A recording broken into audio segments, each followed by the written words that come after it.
no clima de alegria espiritual que essa noite nos propicia. Nós agradecemos a todos o convite que nos foi feito, a presença que nos brinda com novas oportunidades de crescimento, mas agradecemos, sobretudo, a Deus por nos ter enviado tantas bênçãos, das quais nós nos servimos para guiar a nossa vida, encaminhar os nossos passos, direcionar os nossos anseios e projetos. Nenhum de nós poderia crescer ou se conduzir sem que tivesse esse sustento chamado presença de Deus. E é na presença de Deus que nós nos apoiamos neste momento, para desejar que essa seja uma noite que não encerra o mês de Kardec. Porque, embora seja uma homenagem justa, digna desse espírito heróico, cujo esforço nos trouxe Jesus de volta, nós entendemos que o que se encerra deve dar ensejo a um novo tempo, a um novo início. Então, nós preferimos dizer ou propor que, ao invés de encerrar o mês de Kardec, nós apenas vamos prosseguir contando com ele, seguindo com ele e procurando em Kardec os recursos para que Jesus esteja bem próximo de nós. Então, assim, nós apenas vamos recorrer à experiência do passado para pensar a experiência do presente e para prosseguirmos todos entendendo que Jesus continua sendo a verdade, o caminho continua sendo para nós a força em que nós nos apoiamos. Então, nós nos lembramos que naqueles dias apostólicos, 2 viajantes seguiam de uma cidadezinha para outra. Eles saíam de Perge, depois de haverem feito um esforço grandioso de levar Jesus para corações que sequer haviam escutado alguém dizer alguma coisa sobre o Mestre. Eles tanto amavam Jesus desde que o conheceram. Um o conheceu no esforço de Simão Pedro e dos amigos ali na Casa do Caminho. O outro, depois de muitos caminhos de desajustes em que ele havia se colocado como um perseguidor dos seus irmãos, teve ensejo de ver Jesus pessoalmente nas estradas de Damasco. E eram 2 amigos que, depois de muito amarem Jesus no encontro que tiveram com ele, seguiam afora procurando meios de levá-lo consigo, na ação, na palavra, na proposta, mas, sobretudo, nessa vivência que irmana, que integra, que associa. Estamos falando, então, de Barnabé e de Paulo.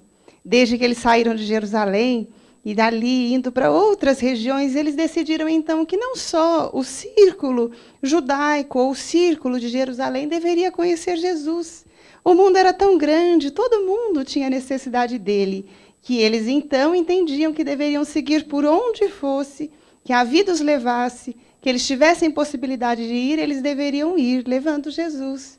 Como dizia Paulo, desde que ele havia encontrado Jesus, ele entendia que a presença de Jesus era a maior demonstração de amor de Deus para com os homens.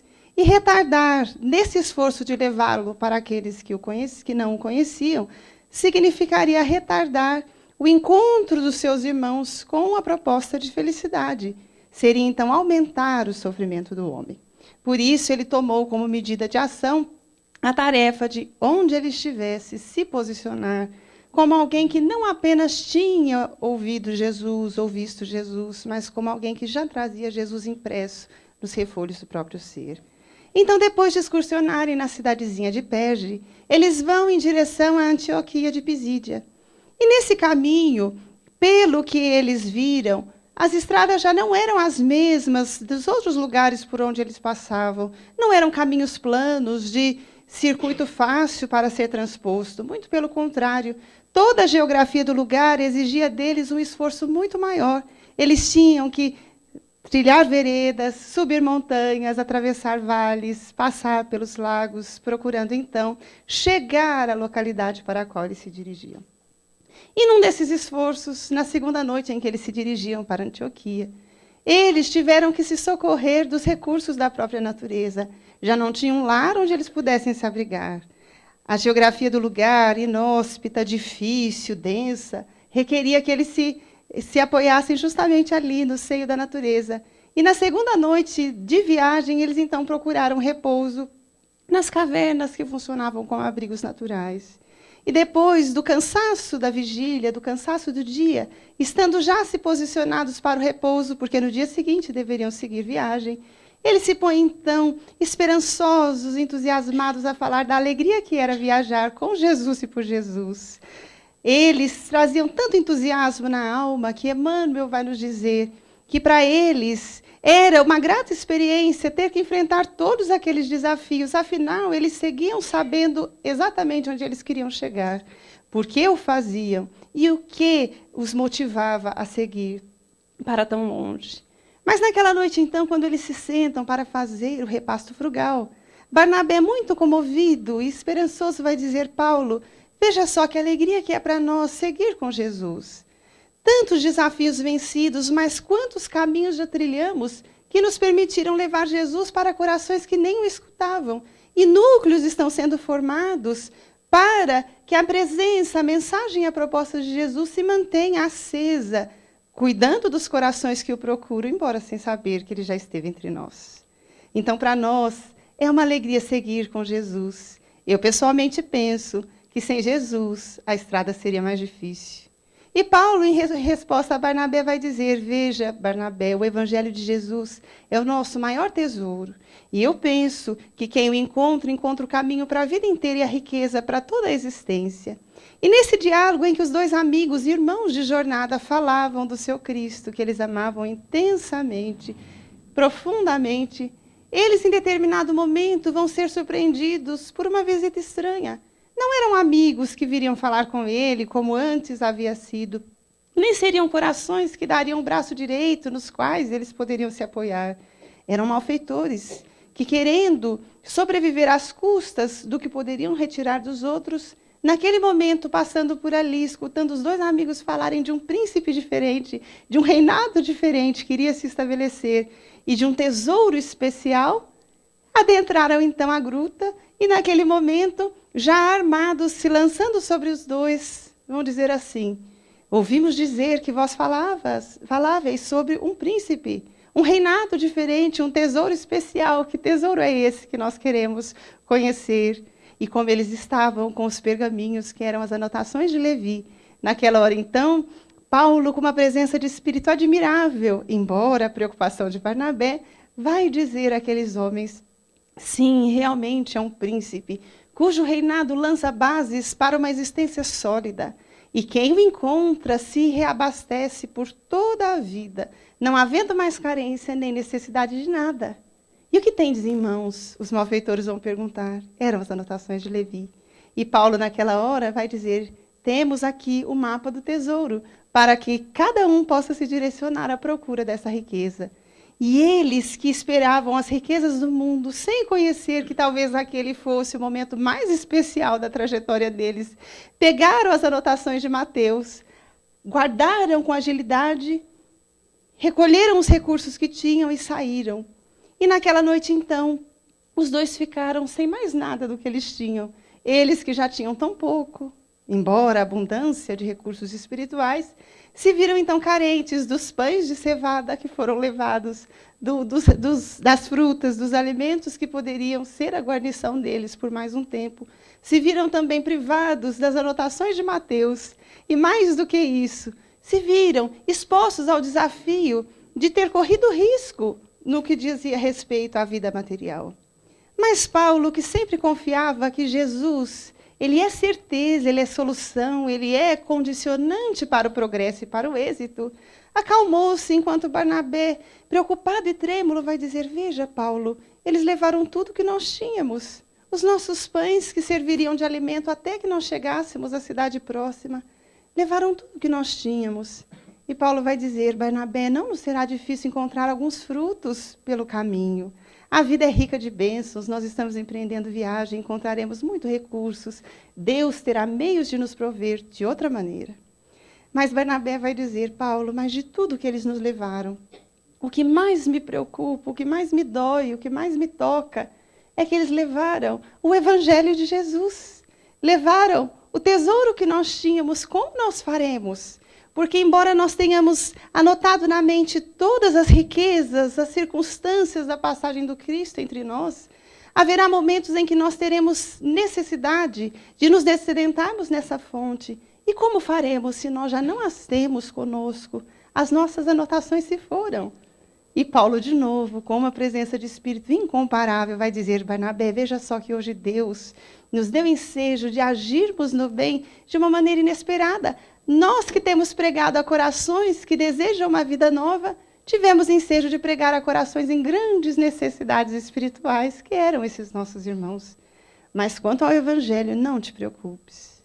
E mexendo nas dobras da túnica, retira de bem próximo do coração os pergaminhos que haviam ficado para ele como herança de Gamaliel, seu mestre inesquecível, e que haviam sido dados a Gamaliel por Simão Pedro, quando o rabino, aquele rabino de sabedoria, condutor de tantas vidas, em visita à casa do caminho, num primeiro encontro com Jesus, recebe das mãos de Simão Pedro as primeiras anotações, que depois foram repassadas a Paulo com muito carinho, e Paulo trazia sempre próximo do coração.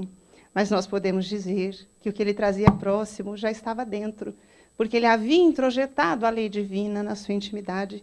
E foi essa assimilação dos conteúdos espirituais que fez com que Paulo pudesse ir de um lugar a outro, com destemor, com desenvoltura, com segurança, nunca se negando a falar de uma proposta nova, nunca se negando a dizer que havia um novo tempo, que era uma nova era, que havia uma proposta de revolução emocional e espiritual. E o que ele fez com brilhantismo nos possibilitou chegar aos dias atuais, podendo consultar aquelas mesmas anotações que vieram completadas depois pelo esforço de João e de Marcos, também pelo esforço de Lucas. E para nós, nos dias atuais, nós podemos dizer, aquelas mesmas anotações daqueles dias inesquecíveis são as anotações que nos chegam hoje nas páginas inesquecíveis da doutrina espírita.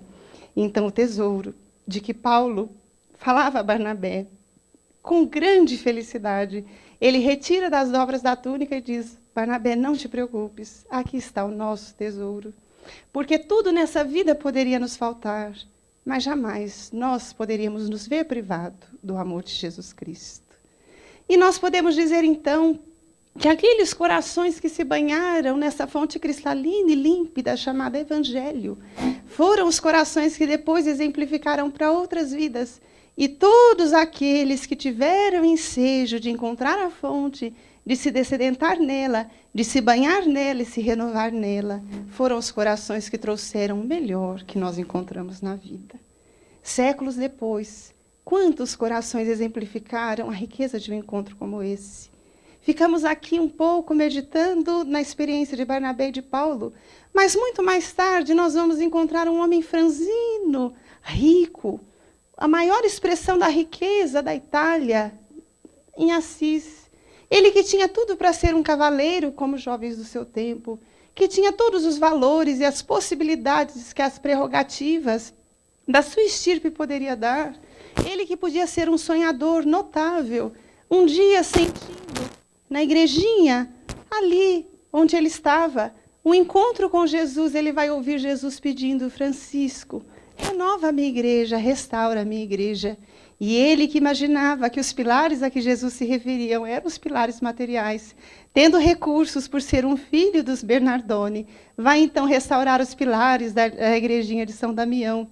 Mas os pilares restaurados não impediam que Jesus voltasse a convidá-lo, dizendo de novo: Francisco, restaura a minha igreja.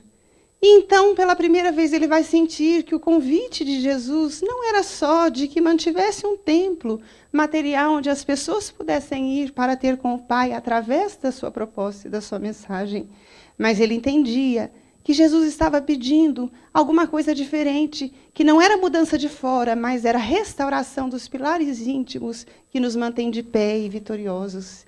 Então Francisco entendeu que os pilares a que Jesus se referia eram os pilares do Evangelho.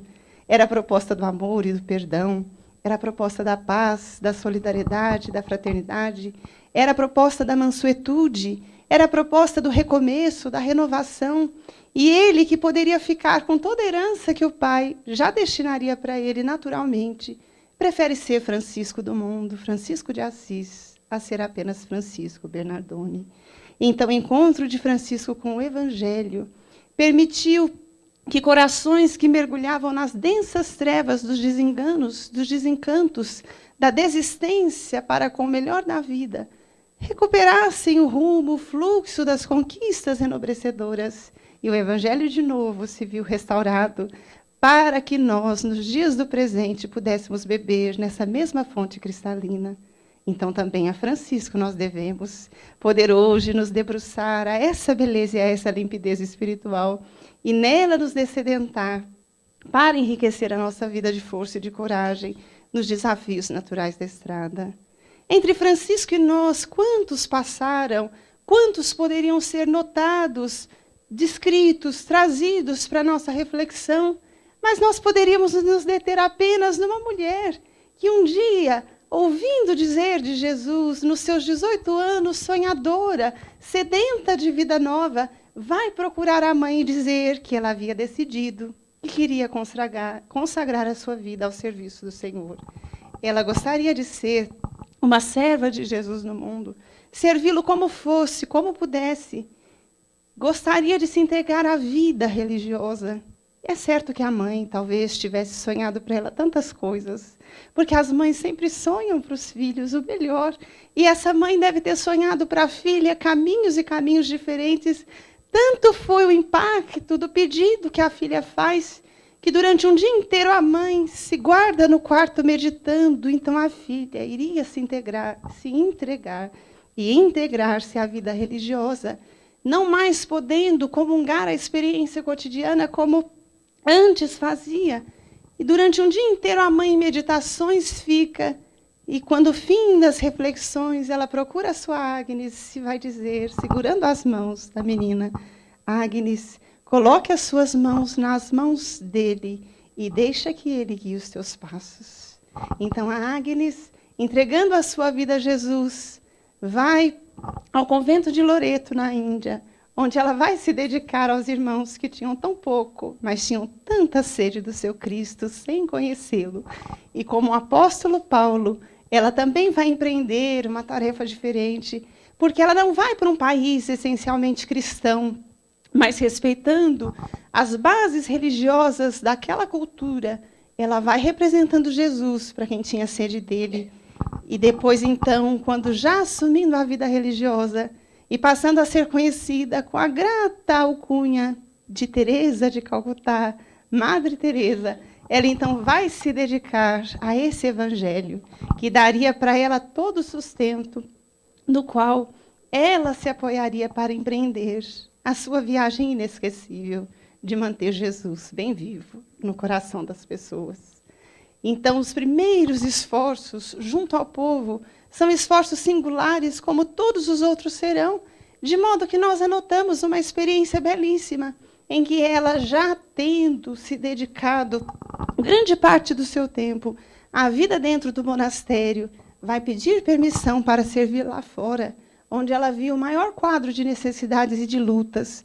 E numa dessas experiências, quando ela vai apenas com um sanduíche no bolso, sem saber exatamente por onde ela começaria o serviço de servir a Jesus, em determinado momento ela se depara com uma mulher jovem, esquálida, sofrida, quase que nas agonias da morte, nas calçadas de Calcutá, e sentindo que aquele era o chamado do Cristo, ela recolhe a moça. E quando ela vem envolvê-la com tanto carinho para dar a ela uma destinação de dignidade que até ali talvez ela não tivesse conhecido, o toque do amor toca o coração daquela jovem, que na fragilidade orgânica encontra forças para perguntar: Senhora, por que a senhora procede assim? E então aquela mulher frágil, franzina no corpo, mas robusta na alma, vai dizer: porque te amo. E a jovem, que nunca talvez tivesse escutado que alguém seria capaz de amá-la sem ser da sua família, vai pedir àquela madre: repete, por favor, o que a senhora me disse agora. E então nós vamos ver Teresa de novo se ajoelhando para dizer: procedo assim, minha filha, porque te amo. E vamos ver que essa mulher estoica, heróica, robusta, robustecendo-se nas fontes augustas do Evangelho, vai lançar as bases da missão da caridade, e por onde os seus pés passaram, ficaram os rastros de luz, nos quais outras vidas puderam seguir, porque Jesus veio com ela. adiante e depois ao seu lado. Ele sempre esteve por perto, porque ele já vivia dentro dela. Poderíamos também narrar outras experiências, mas por que não ir tão perto e ver um Francisco Mineiro, tão simples, tão singelo, com tão poucos recursos de fora, mas com riquezas indescritíveis de dentro, que, podendo escolher ser um cidadão do mundo, escolheu ser um servo de Jesus, ali na Pedro Leopoldo, depois na Uberaba, e depois um cidadão do mundo inteiro. Vamos ver aquele homem que podia ter tantas coisas, mas se contentava em procurar a face do Cristo onde ele estivesse, de modo que ele dizia do grande contentamento que era recortar nos jornais as faces do Cristo, as gravuras, as imagens que os corações sensíveis tinham feito. E por muito amar Jesus, um dia ele perguntou ao seu pai, e o pai via o carinho dele fazer a coleção dos recortes com a face do Cristo. E ele, então, perguntava ao pai que face tinha Jesus. E o pai, que também não sabia, não podiam dizer. Mas quando os contatos mais expressivos com Emmanuel se manifestam, ele vai perguntar aos benfeitores qual era a face de Jesus.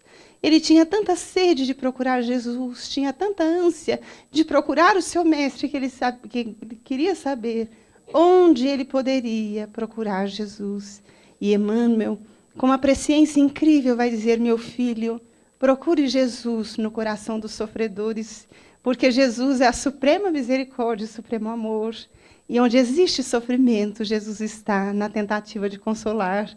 Então, se você deseja encontrar Jesus, esteja com aqueles que muito precisam dele, porque aí ele estará. Então, ele vai dizer que um dia, quando ele pergunta ao pai que face tinha o Cristo, e o pai não podia dizer, ele mesmo vai dizer: eu penso que no céu Jesus deve ser chamado irmão alegria, porque ele é a sublime esperança das criaturas. E esse homem que persegue a vida inteira o ideal da coragem, do amor, da mansuetude, da ternura, para que outras pessoas também pudessem encontrar, foi o homem que nos deu Jesus de volta, para que nós pudéssemos ter um encontro inesquecível com esse mestre de quem nós temos tanta saudade. Se nós fôssemos procurar na nossa vida, quantos corações nos mostram a força do Evangelho, a riqueza que é o Evangelho para nós, nos transformando e nos renovando. Mas a par desses corações que nos encorajam, a par desses corações que nos edificam, a par desses corações que vitalizam em nós o que nós temos de melhor, não seria a hora de nós pensarmos num outro homem inesquecível que teve a coragem de romper com o dogmatismo da época, de romper com o materialismo científico, de romper com os preconceitos que ganhavam as alturas na Europa do século XIX, para proclamar que Jesus continuava sendo a excelsa luz e o excelso ideal de todos nós. E nós estamos falando de um educador, o mestre Lyonès, de quem nós somos herdeiros hoje e devemos cuidar do legado que ele deixou para nós. Então, nós vamos encontrar na França do século XIX, primeiro menino, iniciando estudos no Colégio de Verdun, na Suíça, sendo discípulo de Pestalozzi, ganhando a beleza, a riqueza de uma educação diferente e trazendo consigo a certeza absoluta de que a vida tinha uma destinação superior. Entendia que ele não poderia passar pelo mundo sem deixar também pegadas de luz. E sendo um missionário por excelência, enquanto trabalhava na educação, cuidava de cultivar os melhores tesouros que os jovens já traziam dentro de si. Até que Jesus o convoca diretamente, através do fenômeno das mesas girantes, vem convocá-lo a entender que a vida tinha um desdobramento profundo e que era hora de que todos pudessem saber, para que não mais protelassem a felicidade de entender que seguiam guiados, amparados e protegidos por Deus, e que Deus, nos guiando e nos protegendo, não poderia encerrar os limites da nossa vida somente no agora. Então, nós vamos ver Hippolyte Léon Denisard Rivaio trabalhando com desenvoltura e com empenho para que nós pudéssemos ter de volta restaurado para nós o Evangelho de Jesus. E das noites em claro, dos estudos, das anotações, das observações diretas, dos diálogos, das perguntas que ele lança primeiro na expectativa de descedentar a própria ânsia de conhecer a vida, ele depois vai legar para nós esse corpo de doutrina de grande beleza e de incomparável grandeza chamado doutrina espírita. Séculos se dobram e nós estamos de volta aqui, tendo ensejo de pensar nesse mês a grandeza da sua passagem, não só para que nós venhamos a fazer coro às outras casas e aos outros grupos que também o lembram, mas aqui estamos para entender que Allan Kardec é para nós a ponte que nos conecta de novo com Deus através de Jesus. E porque Allan Kardec faz essa conexão, é que nós nos sentimos convidados a de novo mergulharmos o pensamento nessa grandeza, nesse gigantismo de beleza espiritual que é a doutrina espírita, para que nós possamos recuperar esse contato. Seja das primeiras páginas do Livro dos Espíritos, seja as últimas páginas de A Gênese, passando pelo Livro dos Médiuns, pelo Céu e Inferno, chegando ao Evangelho, nós estamos convidados a rever Jesus, a encontrá-lo e de novo perceber que ele está junto de nós.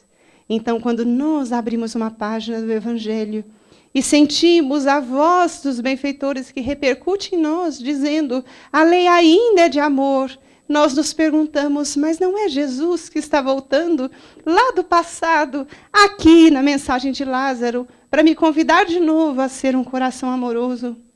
E quando nós, em horas de agonia espiritual, nos debruçamos às páginas de Paulo, a mensagem de Paulo no Evangelho, propondo perdão, nós sentimos que de novo ecoa a mesma voz que reverberou no passado, e entendemos que agora é Jesus que está voltando.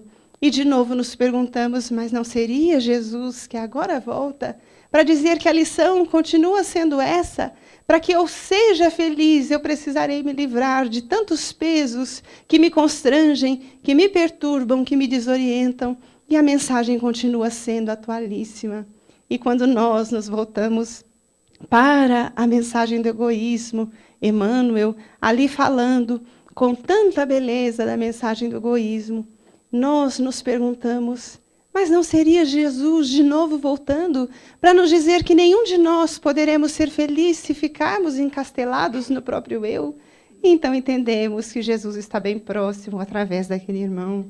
E nas horas de desencantos, de perturbações, de preocupações, em que nós temos sede de respostas imediatas e elas retardam um pouco, quando nós temos sede de concretizações mais rápidas e a vida nos pede mais tempo, mais empenho, mais perseverança, nós abrimos a página da paciência e, ouvindo a voz daquele espírito amigo, nós entendemos que é Jesus que está nos convidando a perseverar, a prosseguir, a continuar. Então, o Evangelho na doutrina espírita é Jesus de volta, brilhando na fulgurância do passado, vindo de volta nas leituras que Mateus Levi fez, que João, que depois Marcos, mais tarde Lucas vão fazer, mas é também a voz de todos aqueles que encontraram Jesus em algum momento e que, como Barnabé e Paulo, sentiram que às vezes nós vamos nos ver privados de muitas coisas e por mais carência que nós sintamos das coisas de fora, nenhuma carência seria maior para nós do que Jesus se ele não estivesse conosco. E porque temos tanta necessidade de paz, porque temos tanto desejo de ser feliz, porque temos tanta ânsia de vida nova, nós entendemos que por mais que nós persigamos as coisas de fora, vai haver um momento em que nós entenderemos que o que vem de fora deve ser buscado, mas primeiro deve ser buscado esse encontro com a vida maior. Então a proposta de hoje, meus amigos, certamente que não é nenhuma proposta extraordinária, porque é a proposta que muitos corações têm feito, todos aqueles que sentem essa coragem, essa força, essa vibração harmônica que o Evangelho nos propicia, são os corações que voltam a propor, renovemo-nos em Jesus, não esperando que venha uma mensagem extraordinária, porque ela já veio há 2000 anos e se renova agora para nós na doutrina espírita. Não esperando necessariamente que alguém venha a propor uma mudança revolucionária de bases externas, mas entendendo que a proposta de mudança que nós buscamos continua reverberando no tempo, esperando alguém que queira abraçá-la, senti-la e seguir o caminho que Jesus palmilhou. Então agora para nós é hora de nós estendermos de novo a bandeira da paz, propondo a nós mesmos que mesmo que lá fora esteja em guerra, nós vamos nos inspirar em Jesus.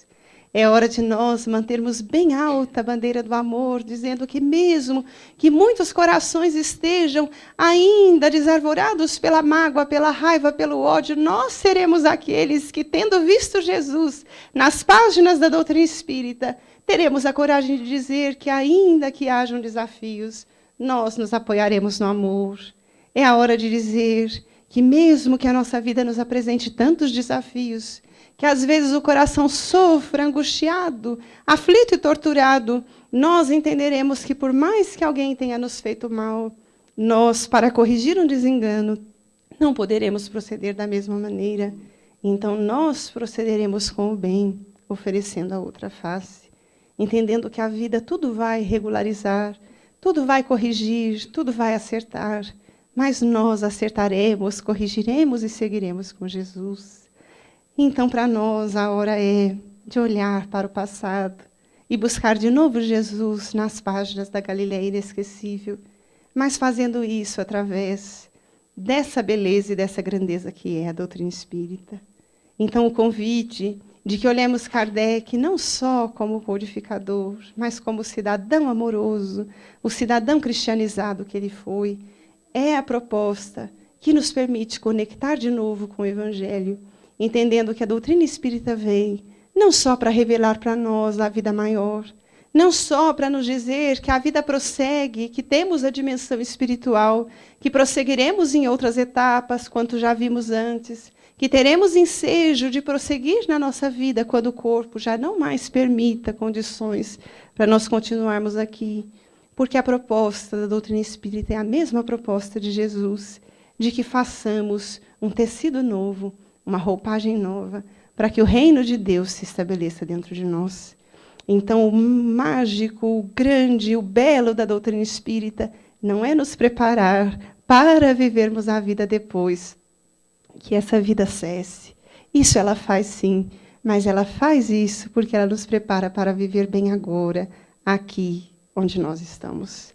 Nós só poderemos viver bem depois se procurarmos viver bem agora.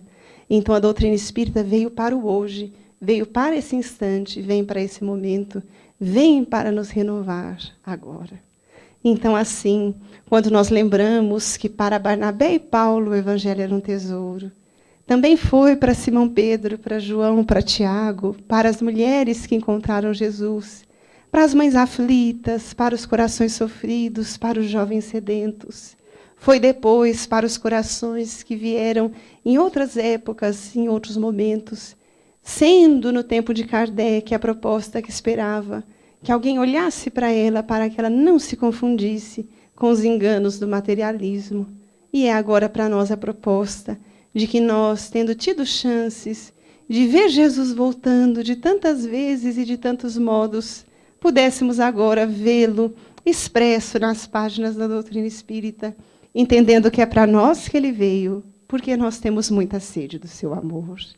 Então, assim, a experiência que valeu para Teresa de Calcutá é a que nos vale quando a fala da mãe repercute em nós, dizendo: minha filha, nas horas difíceis, a quem você irá recorrer se não for a Deus? Se Deus é o supremo amor, se Deus te conduz, te guia, por que descrer que Ele irá te preparar roteiros mais justos depois? Então é como se aquela mãe nos dissesse: coloca as suas mãos nas mãos dele e deixa que ele guie os teus passos. Sendo também a fala para Francisco de Assis, a fala que ecoa dentro de nós. Francisco, restaura a minha igreja. E embora a distância que medei entre nós e ele, na grandeza espiritual desse irmão que melhor se identificou com o Evangelho depois da vinda do Cristo, é para nós que Jesus está pedindo: minha filha, restaura os pilares da igreja. Como, Senhor? Restaura em si mesmo os pilares do amor. Restaura em si mesmo os pilares da mansuetude. Restaura em si mesmo os pilares da paz. Restaura em si mesmo o pilar da misericórdia. Restaura em si mesmo o sonho de ser feliz. Começa 1000 vezes, se preciso for, mas recomeça, não desistindo jamais. Tenta mais uma vez, se necessário for. Tenta, mas nunca desiste de tentar. Porque quem busca, encontra. Quem bate na porta, haverá aberta. Quem procura, achará. Então é para nós que Jesus propõe, restaura os pilares do Evangelho. Somente os pilares do Evangelho restaurado poderão dar origem a grupos harmônicos, a corações coesos no ideal que buscam, no ideal que abraçam. Então é para nós que Jesus propõe. Quanto foi para nós que Jesus propôs, através dos benfeitores, na resposta que chega a Chico Xavier? Quantas vezes nós mesmos estamos procurando ver Jesus, chegar mais perto, sentir, perceber que força é essa que nos renova, e entendemos que o que Emmanuel propõe para ele é o que fica para nós. Procuremos Jesus nos campos de trabalho, porque Jesus não era um mestre ocioso, nem era um mestre dos instantes somente felizes, era o mestre das horas incertas, dos momentos agônicos, das horas difíceis, era o mestre das definições espirituais, era um mestre de trabalho, e é certo que, sendo mestre operante, ele vai estar em trabalho, e todas as vezes que nós nos associarmos ao bem em alguma frente de serviço, nós estaremos procurando e encontrando Jesus. Então, para nós, também é a proposta que chegou a Allan Kardec, porque quando ele mesmo vai dizer que, em princípio, quando ele tem contato com o fenômeno da vida maior, ele, querendo entender para saciar as suas buscas e as suas ânsias, percebeu que havia um corpo de doutrina ali, através do qual Jesus voltava para mostrar que a vida continua tendo um norte, continua tendo uma finalidade justa, continua seguindo gerenciada por Deus através de Jesus. Então, o que ele se descedenta, todo recurso que ele utiliza para saciar a sua ânsia, ele divide conosco. Por isso nós somos devedores desse mestre incomparável, porque hoje, nas horas de triunfo, quanto nas horas de desafio, quando nós nos reunimos nas nossas casas, que são casas de todos nós entendemos como poderíamos ver Jesus de novo se Kardec não tivesse vindo. Então, Allan Kardec vai realmente o nosso preito de gratidão, realmente o nosso carinho, dizendo: mestre incomparável, onde quer que estejas, receba assim o nosso abraço, a nossa gratidão, a nossa prece, dizendo da imensa alegria de saber que os nossos amores prosseguem, que os nossos afetos seguem, mas que eles voltam para nós, e que são os braços que nos apoiam, são os passos que seguem conosco. Bendito sejas pela luz da caridade que nos renovou na senda, que fez de nós corações altruístas e vai nos fazendo até hoje, nos convidando a abandonar o ergástulo do egoísmo. Louvado sejas pela misericórdia única com que tivesses a coragem de trazer Jesus de volta. Tudo isso nós dizemos a você nessa noite. Mas como aprendemos contigo que doutrina espírita é prática, é mudança, é exercício, nós então vamos lembrá-lo dizendo: amigo, todas as vezes em que nós seguimos na nossa vida tendo ensejo de ouvir alguém propor que é hora de amar, nós entenderemos que devemos isso também a ti, porque foi graças às noites insones e ao esforço em comum que Jesus voltou para nos dizer que nós estamos destinados à felicidade. Então, lembrando Kardec, nós entendemos que o melhor exercício de gratidão é a aplicação do verbo amar. Amar os filhos, amar os pais, amar os familiares, os amigos, os que se foram primeiro, seguindo outros caminhos, os que voltarão, chegarão de novo, preenchendo a nossa vida de alegria. Amar os difíceis de serem amados, aqueles que ainda não nos compreendem ou têm dificuldade de nos entender. Amar aqueles que, distantes de nós, em outros cenários, ainda estão à espera de alguém que queira levar Jesus. É hora, então, de amarmos os outros, mas é hora também de amarmos a nós mesmos, entendendo, somos filhos do amor, somos filhos da luz. E se o amor que nós destinamos ao outro enobrece, edifica, consolida, fortalece, quanto mais o amor fará por nós, se nós tivermos a coragem de direcioná-lo para nós mesmos no sentido de procurar, conforme Kardec nos ensinou, ser hoje melhor do que nós fomos ontem, para amanhã tentar ser melhor do que nós conseguimos ser hoje. Então, estudar Kardec é entender a vida numa perspectiva nova. E estudar Kardec, entendendo a vida numa perspectiva nova, é encontrar Jesus na beleza daqueles dias, na grandeza dos séculos, mas na singeleza da vida diária. Então, todos estamos à procura de Jesus, imaginando que ele ficou restrito ao passado, entendendo o Evangelho como sendo algo que foi escrito lá atrás para os homens do passado, mas não é bem assim, porque os homens de ontem somos nós que voltamos, e o Evangelho que nos edificou ontem, ou poderia ter nos renovado ontem, continua à nossa espera para nos renovar dessa vez. Façamos, então, conforme nos seja possível, o esforço de encontrarmos de novo Jesus nessas páginas edificantes. Como?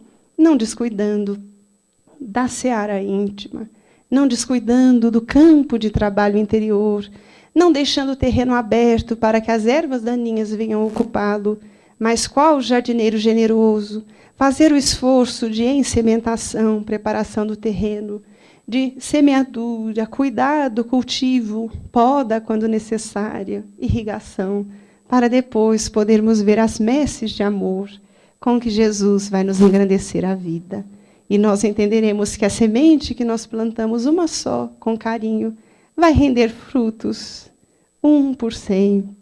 E nós veremos o que Jesus queria dizer quando disse: aproveitai os talentos da vossa vida. Jesus nos pede, como ontem nos pediu, que sejamos a terra boa do Evangelho, onde Deus se encontra terreno propício ao cultivo, porque o Filho está atento à semente que chega. Então, lembrando Kardec, nós lembramos também os apóstolos do passado, e lembrando todos esses amigos, lembramos os do presente, os corações dedicados que renunciam, às vezes, às próprias horas de lazer, para que outros corações conheçam uma vida nova, uma perspectiva diferente. Lembramos as professoras dedicadas, os pais atentos, as mães amorosas. Lembramos todos os corações que desejam oferecer algo de bom à vida, entendendo esses são os corações que receberam a boa semente e estão dando condições para que ela cresça, multiplicando os grãos. E graças a esse esforço cotidiano é que nós veremos amanhã Jesus exuberante na nossa fala, mas primeiro porque ele se implantou dentro de nós. Familiarizarmos-nos, então, com o Evangelho é ganharmos intimidade com o Cristo. E ganharmos intimidade com Jesus é entendermos que as propostas do passado, resumidas tão só no amar a Deus acima de todas as circunstâncias e amar o próximo como nós fôssemos capazes de amar a nós mesmos, continuam sendo o roteiro certo para nós todos hoje, quanto serão amanhã. Então, se nós pudéssemos propor, nós iríamos, então, fortalecer as vozes que têm proposto. Recuperemos Kardec para entender Jesus e voltemos a Jesus para perceber a grandeza de Kardec. Com Kardec, nós entenderemos melhor o que Jesus nos quis dizer. E com Jesus, nós perceberemos a grandeza desse missionário que se ocultou nas vestes de um professor para que nunca faltasse luz aos homens do caminho. E como todos estamos sedentos de vida nova, como todos estamos sedentos de paz, que sempre que nós tivermos ensejo de um conforto, como os nossos encontros semanais, nós possamos lembrar aquele encontro de Paulo e Barnabé, quando irmãos que, não podendo conhecer com maior amplitude a vida, vieram retirar deles o tesouro, mas Paulo, que já trazia o seu bem próximo do coração, vai dizer a Barnabé: sim, Barnabé, faz-nos muita falta o Evangelho de Jesus. Nós poderíamos nos ver privados de muitas coisas, se fosse o caso, mas seria para nós um enorme sofrimento se nós nos víssemos privados do Evangelho de Jesus. Porque, tendo Jesus conosco, tudo mais será administrado por nós com mais facilidade. tendo Jesus nos ensinando a ver, todos os desafios serão digeridos, diluídos, trabalhados por nós. Mas sem Jesus nós possamos ter riquezas e riquezas e andaremos sedentos de muita coisa. Então, nessa noite, nós gostaríamos de encerrar o nosso encontro dizendo: haja o que houver, seja como for, nunca nos apartemos desse tesouro chamado Evangelho de Jesus. E no ano em que nós comemoramos essa riqueza e essa joia, nós queremos dizer também: não percamos contato com os benfeitores, não percamos contato com os homens de bem, não deixemos de ver os esforços diários de quem está tentando, na luta comum, ser alguém que traz Jesus consigo. Porque por muito olhar as coisas de fora, nós às vezes esquecemos dessas riquezas que estão ao nosso lado. Seja como for, Jesus continue sendo para nós o modelo e guia, porque quem tem modelo saberá como agir, e quem continua tendo guia sempre saberá o caminho certo. E através de Jesus, então, nós vamos entender a grandeza da doutrina espírita, que foi o seu consolador e é, mas é um consolador que nos consola porque nos transforma e orienta. Com votos de muita paz para todos nós, com votos de muitos triunfos, de muitas riquezas espirituais, muitas alegrias, nós encerramos o nosso encontro lembrando esses todos amigos, porque queremos entender que com eles nós devemos buscar a força que nos manterá de pé, a luz que nos manterá esperançados, a alegria que nos manterá entusiasmados. E se nós não descuidarmos desses tesouros, nada nos faltará. Muito obrigada pela atenção e até um outro dia, se Deus quiser.